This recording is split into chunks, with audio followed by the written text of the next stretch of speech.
Practice Test 2. The listening section has 42 questions. Follow along as you listen to the directions to the listening section. Directions. In this section of the test, you will hear talks and conversations. Each talk or conversation is followed by one question. Choose the best answer to each question and mark the letter of the correct answer on your answer sheet. You will hear each talk or conversation only one time. Here is an example. Listen to a conversation between two friends in the classroom. You looked pleased about something. Did you get a good grade on your math test? I don't know about that yet, but I just found out that I made the baseball team. Why is the boy happy? Now read the answer choices.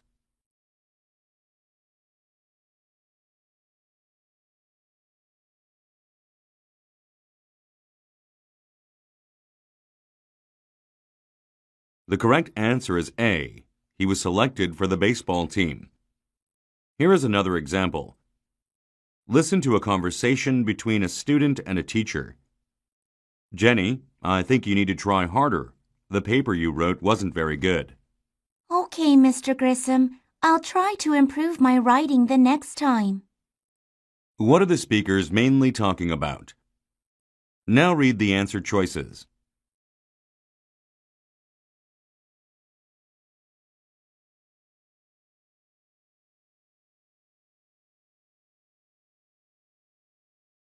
The correct answer is B, the quality of the girl's work. Go on to the next page, and the test will begin with question number 1.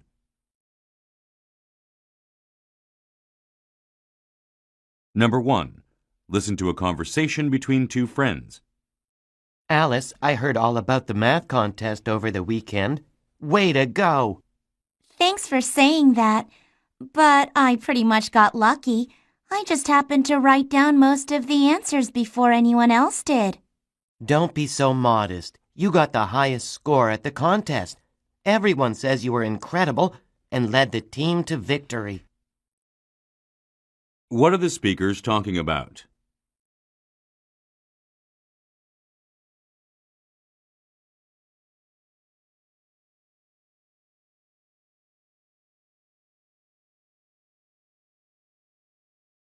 Number 2. Listen to a conversation between a student and a teacher. Mr. Jacobs, I have a question about my research topic.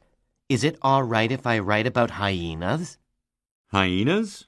I don't believe we studied them. And I specifically mentioned that your report should be about an animal we covered in class. Oh, right. I had forgotten about that. I guess I'll come up with something else then. Thank you. What can be inferred about the boy?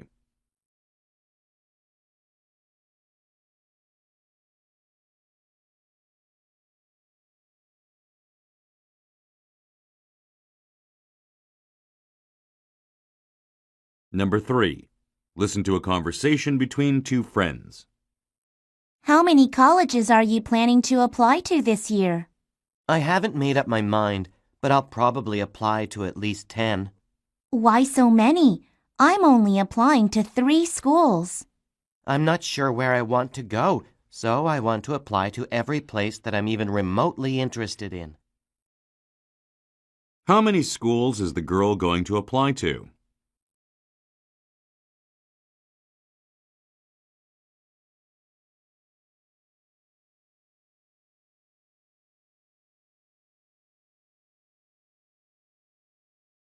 Number 4. Listen to a conversation between two friends. Sarah, you missed the bus this morning. What happened to you? I stayed up late last night studying for our science test, so I got up too late to take the bus this morning. Oh, I see. How did you manage to get here on time then? My mother drove and dropped me off on her way to work.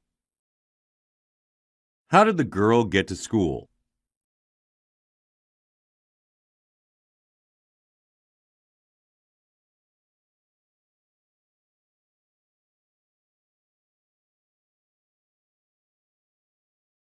Number 5.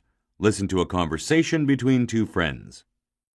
I can't believe you fell asleep in the middle of Mrs. Hott's class. Well, I was so tired I could barely keep my eyes open in her class. You'd better start going to bed earlier. I know. Could you believe how mad she got at me? I was so embarrassed when she started chastising me in front of everyone else. Why does the girl mention Mrs. Hott?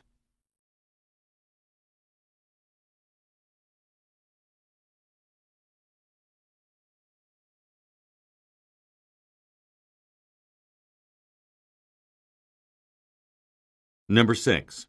Listen to a conversation between a student and a teacher. Mr. Thompson, would you mind filling this out for me, please? What exactly is that? Oh, sorry.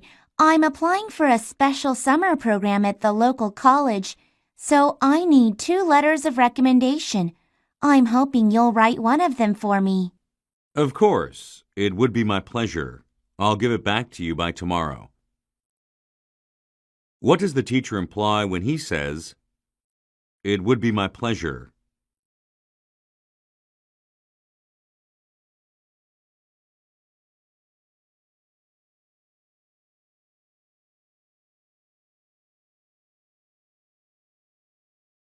Number 7. Listen to a teacher making an announcement. Everyone, please listen closely. We can't have gym class out on the field today since it's being watered now. Instead, we're going to have class in the gym. Everyone, please take 5 minutes to change into your gym clothes. Then we're going to do some warm-up activities. After that, we'll get a couple of basketball and volleyball games going. What is the purpose of the announcement?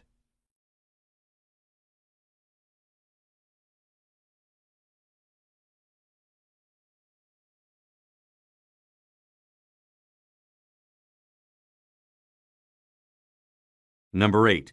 Listen to a teacher talking to some students. I want you to know that we're going to be holding elections for student government 2 weeks from today. The available positions are President, Vice President, and Secretary-Treasurer. Student government is lots of fun and a great experience. I hope several of you decide to run for office. If you want to do so, please talk to me anytime this week.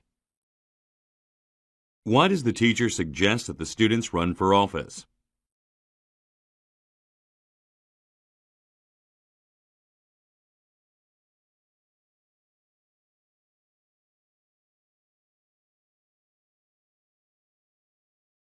Number 9. Listen to a teacher talking in a history class. John Paul Jones is among my favorite people in American history. He was a member of the Continental Navy during the American Revolution. He was the captain of the Bonhomme Richard. During a battle with the English ship Serapis, he uttered one of the war's most famous quotes. When asked if he was ready to surrender, he responded, "I have not yet begun to fight." What is the teacher mainly discussing?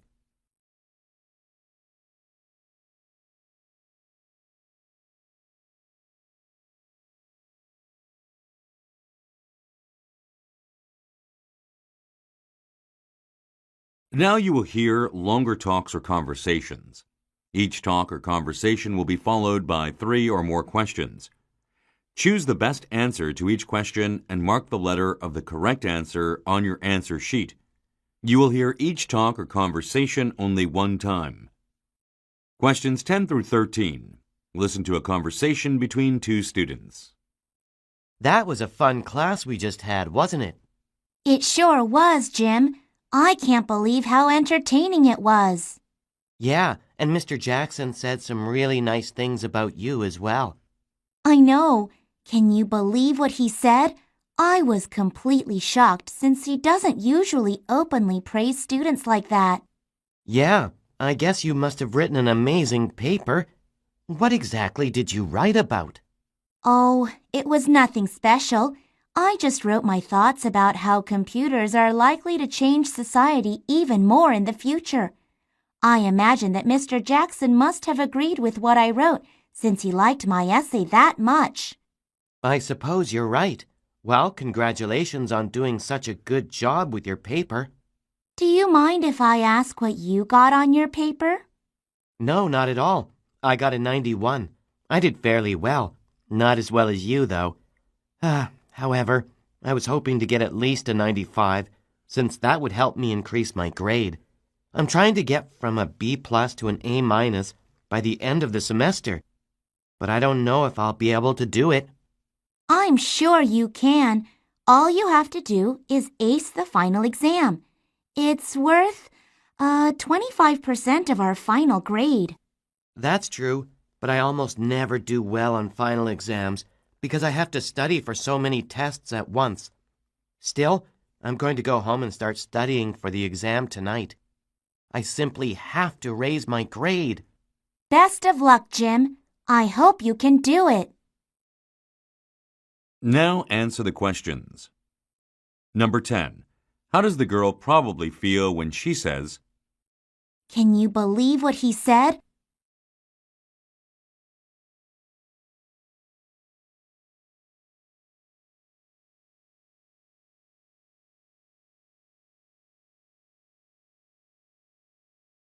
Number 11. What does the girl say about her teacher?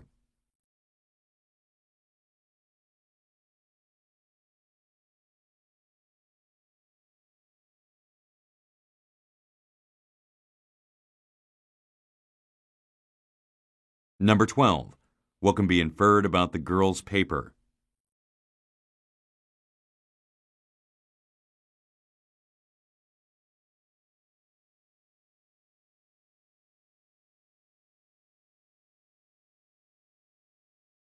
Number 13. What is the boy going to do this evening?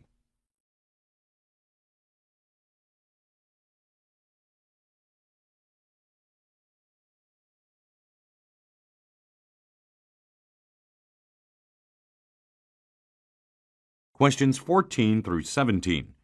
Listen to a conversation between a student and a teacher. Janet, I need to have a word with you, please. Sure, Mr. Wilkinson. What's going on? I'm interested in knowing when you're going to do your presentation. I know you have been trying to catch up with all of your work since you broke your arm, but all of your classmates did their presentations 2 weeks ago. I'd say that it's about time you did yours. Oh, all right. How does next week sound? Not so good. I was thinking more along the lines of tomorrow. Tomorrow? But I couldn't possibly do that. Janet, you've been back at school for a week. All of the teachers have been really easygoing about letting you take your time doing makeup work. But, if you ask me, you're being too slow about this. I still don't think tomorrow is possible. Then you can do it the day after tomorrow. That's Thursday. You can give your presentation as soon as class begins. Yes, sir. But I don't know if I'll do a good job or not. I'm sure you'll do fine. I have confidence in you. You get good grades in all of your classes. Besides, it's only a 5-minute presentation. It's not like you have to do that much preparation for it. I suppose you're right, sir. Okay, I'll definitely be ready to give my presentation first thing on Thursday morning. Now answer the questions. Number 14. What are the speakers mainly discussing?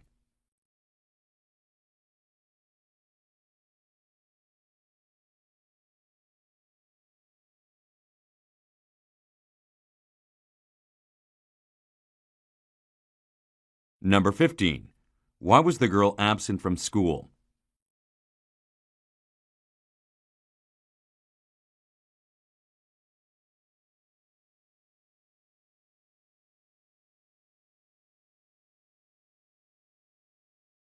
Number 16.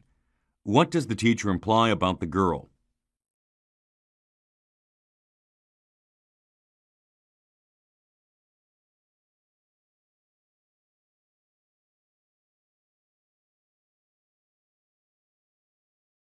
Number 17. When does the teacher want the girl to complete her assignment?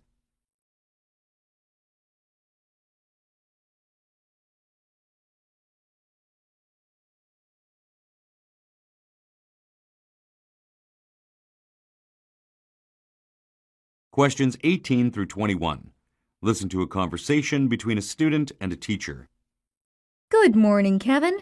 Are you ready to go to the museum for our field trip today? I guess so. What's the matter? Don't you want to go on the trip? I thought you'd enjoy getting out of school for the day. Oh, sure. It's always nice to do something other than just sit in class and listen to lectures. No offense, of course. None taken. Anyway, I guess what I mean is that we always go to the museum. At least we've gone on field trips to the museum for the past 3 years. And that's kind of boring, especially since the exhibits at the museum never seem to change. So we just look at the same things every year. You may have a point there. What do you suggest we do then? I suppose the easiest suggestion is for us to go somewhere else. Such as? Well, if we want to go on a science field trip, we could visit the local university.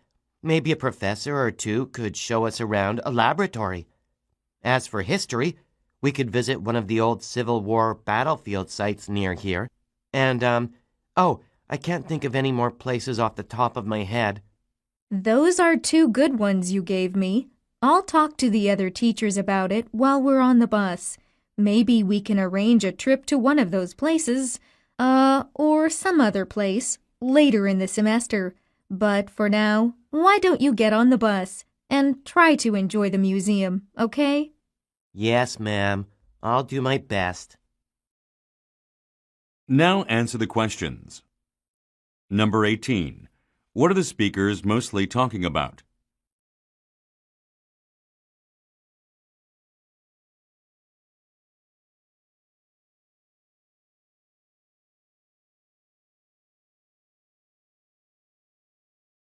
Number 19. What does the teacher mean when she says, None taken.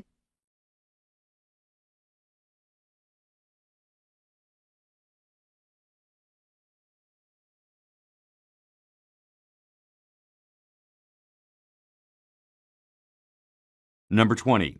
Where does the boy suggest going on a field trip?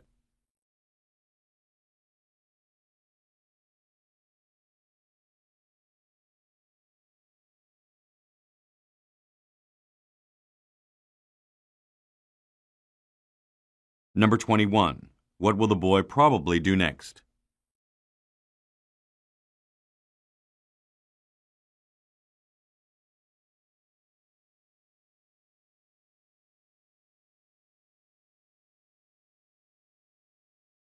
Questions 22 through 25.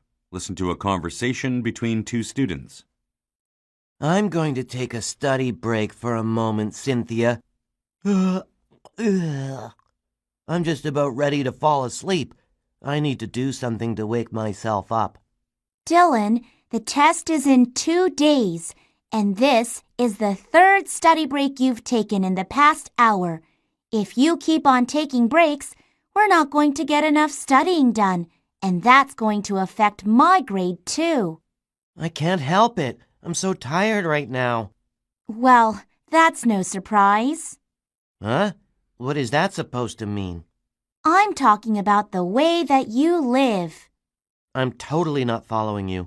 What do you mean about the way that I live? First of all, look at that food you're eating. You've got a bag of chips and a can of cola sitting on your desk. You simply can't consume all of that junk food and expect to have enough energy to study. So, what am I supposed to do then? You need to eat healthier food. Look, I'm not talking about eating bran muffins and stuff like that, but you need to have more fruits and vegetables in your diet and cut out all of those trips to fast food restaurants. But I love fast food. How is not eating at fast food restaurants going to help me? Eating healthy food will provide your body with more nutrition. That way, you'll have more energy, so you won't get sleepy and yawn all the time while we're studying. Oh, here's something else you need to do. What's that? Exercise. I don't think I've ever seen you do any exercise other than during gym class, and you only give a half-hearted effort then. Here, Let me tell you a few things you can do to get into better shape. Now answer the questions. Number 22. What is probably true about the speakers?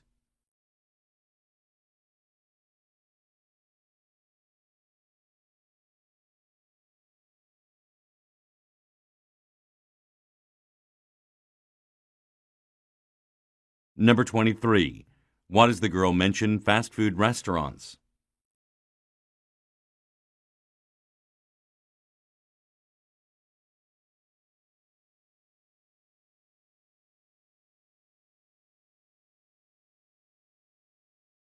Number 24. What does the girl recommend that the boy do?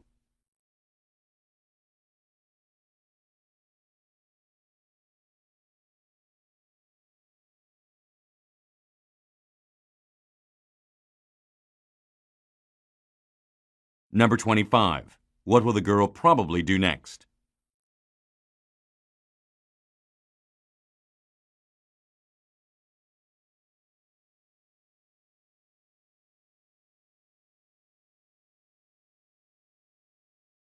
Questions 26 through 29. Listen to part of a radio broadcast. Hello, everyone. Welcome back to another episode of the David Mason Hour. I'm your host, David Mason, and we're live on KSTR Radio. Tonight, our first guest isn't from this country. Instead, he's from across the Atlantic Ocean. His name is Ian Abernathy, and he's an exchange student from Scotland. Good evening, Ian. Good evening to you, Mr. Mason. Ian, you've been here for the past 3 months, and during that time, you've made quite an impression on your fellow students. In fact, one of the things you've done is that you started a rugby club at your school. Now, I don't know much about rugby. In fact, I don't know anything about it except that it's similar to football. I guess you call it American football in Scotland, right? That's right, Mr. Mason. I guess rugby and football have some similarities. Actually, football developed from rugby. That's fascinating. I never knew that. Would you happen to know about the history of rugby? Could you tell us a bit about it? I'll do my best. Rugby started in England sometime during the 1800s. It developed from the sport of soccer. People had been playing soccer throughout England for centuries. Then, one day, some students at the rugby school, that's one of the oldest public schools in England, some students decided to play a version of soccer in which they picked up the ball and carried it. When did this happen? No one knows for sure. According to legend, it happened in 1823. A student named William Webb Ellis picked up the ball and ran forward with it. Whatever the case, the new style became popular, so people all around the country began playing it. The first rules for the game of rugby were written down in 1845, and the game continued to evolve throughout the 1800s. I'm not boring you, am I? Shall I go on? By all means, please continue. I find this fascinating, and I'm sure our listeners do too. Now answer the questions. Number 26. What is the boy explaining?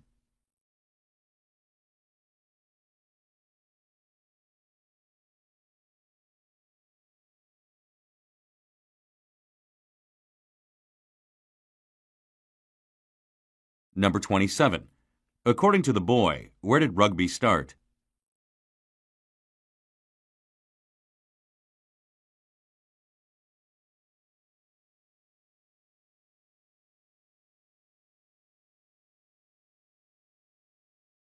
Number 28. Why does the boy mention William Webb Ellis?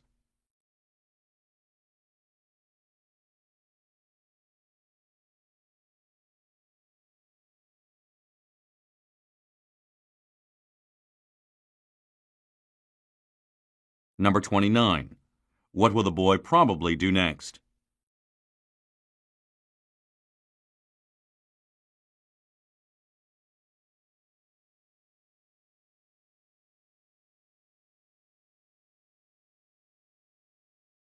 Questions 30 through 34. Listen to part of a discussion in a biology class. In today's class, we're going to talk about plants. Now, there are two main types of plants, Can anyone tell me what they are? Greg, why don't you try? Conifers and deciduous trees, right? Those are two types of trees, Greg.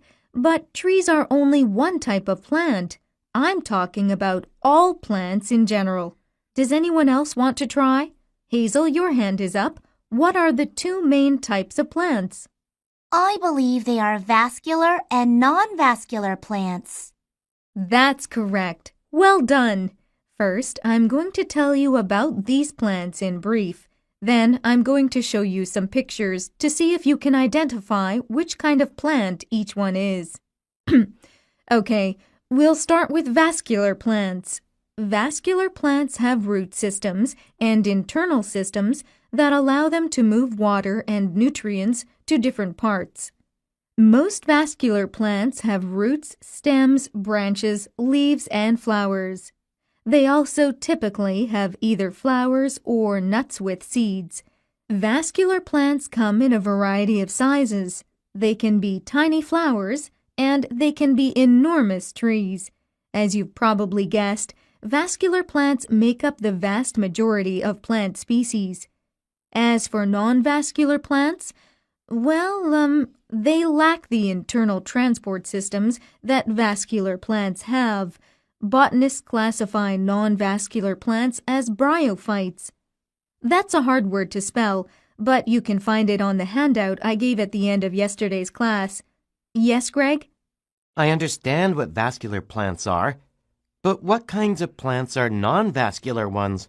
I'm a little confused. Let me see. Mosses are non-vascular plants. So are hornworts and liverworts. Don't worry if you don't know what those two plants are. I'm going to show you some pictures of them in a moment, all right? As for some other characteristics of non-vascular plants, they do not produce flowers or seeds. Instead, they reproduce through the use of spores. Non-vascular plants are often limited in size. As a rule, they don't grow higher than 20 centimeters. They're also found mainly in moist habitats. That enables all their parts to absorb water from their surroundings. Now let's get to those pictures. Now answer the questions. Number 30. What is the main topic of the talk?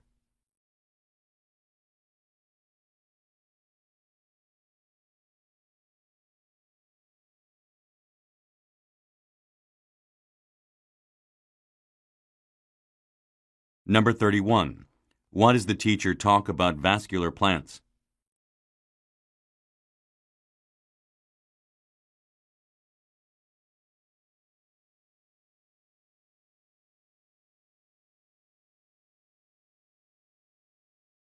Number 32. According to the teacher, which plants are non-vascular ones?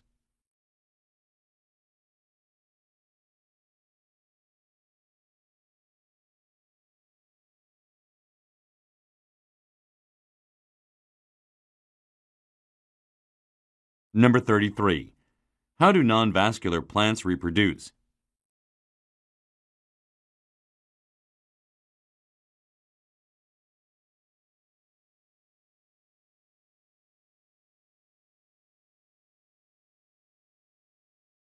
Number 34. What will the teacher probably do next?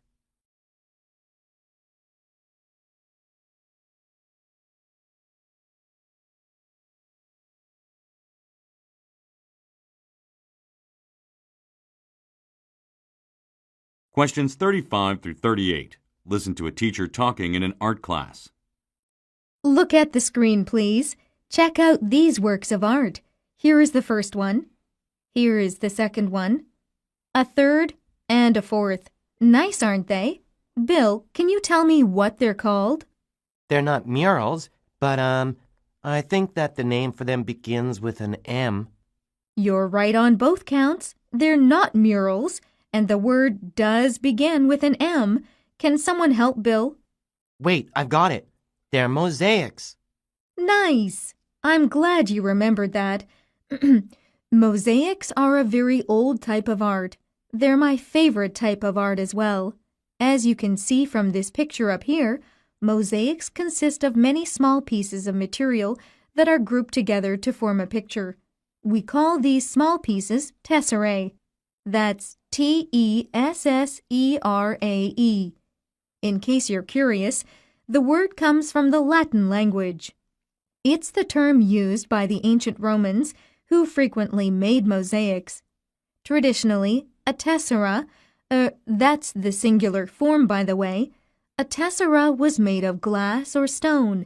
However, in the past, people used seashells, ivory, gems, and various metals. Many modern mosaic artists use ceramics. A tessera can be made in any shape, but squares are the most common. This is how an artist makes a mosaic. First, the artist finds some kind of surface. It could be something small, such as a vase, or it could be a large surface, like a floor or wall. Then, the artist decides what the work of art will look like.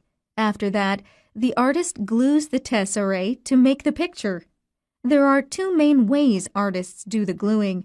For small mosaics, the artist glues the tesserae to the object one at a time. For large mosaics, most artists glue the tesserae to paper and then glue the paper to the large surface. That's enough about mosaics. Now let's make our own. I've prepared some paper, glue, and tesserae for you. Let's get to work and see what kinds of mosaics you can come up with. Now answer the questions. Number 35. What can be inferred about the teacher?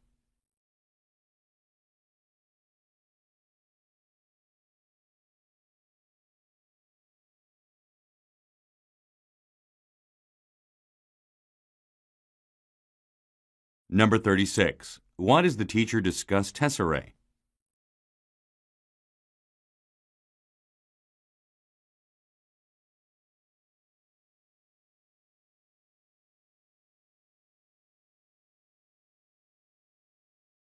Number 37.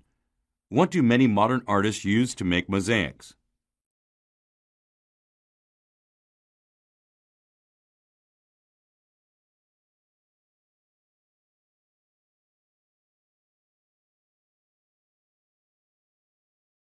Number 38.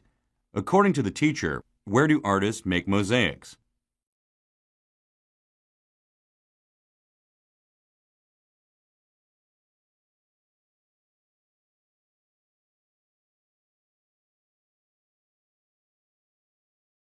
Questions 39 through 42. Listen to part of a discussion in a health class. In our area, most farmers harvest their crops from late summer to early fall. When the farmers do that, they suddenly have an enormous amount of food. So, can anyone tell me what one of their problems is? They have to get all of that food to the market before it spoils. Otherwise, they won't make any money. That's right. And how can they keep the food from spoiling? They have to preserve it some way. Such as? My dad stores the grain we harvest in a couple of silos. The silos keep the moisture out, so the grain doesn't go bad. Other farmers dry their produce in the sun. That's what raisin farmers do. Good, but you're all missing an obvious one. I've got it. Refrigeration. Farmers use it for both the crops they grow and the animals they slaughter. That's correct, Beth. Nowadays, we don't think much about food preservation.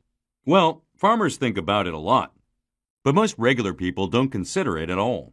However, since ancient times, one of the biggest problems humans have faced has been how to preserve their food. This is especially true for meat. People tried many different refrigeration methods. No, that's not right. I mean preservation methods.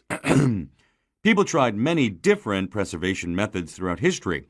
They dried food, they salted it, they buried it in the ground, they froze it in ice, they pickled it. Then fortunately, refrigeration was invented. Do any of you know when that happened? It was during the 19th century. Correct. The first refrigeration machines were built in the 1840s. Prior to the invention of refrigeration, people kept meat outdoors during winter. Others used big blocks of ice in ice boxes in their homes. But thanks to refrigeration, people could keep their food cool and preserved all year round in any climate. Refrigeration was an instant success. Railroad companies built refrigerated cars to transport frozen meat and other food. By the 1870s, refrigeration ships were sailing the oceans. In the early 20th century, refrigeration technology began to improve greatly. Home refrigeration machines became available to the wealthy. Then in 1927, General Electric started making the first mass-produced refrigerator in the United States. Now answer the questions. Number 39. What are the speakers mainly discussing?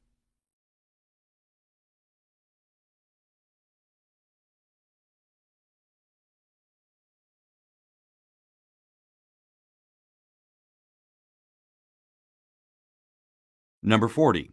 What is probably true about the boy?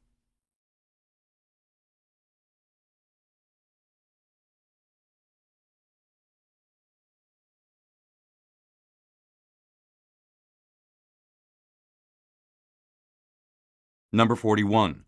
What does the boy mention silos?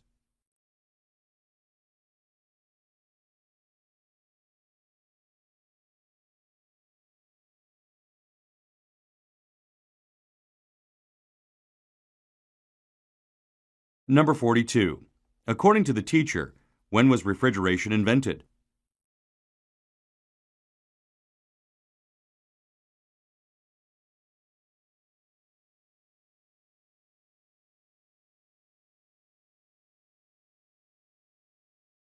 Stop. This is the end of the listening section.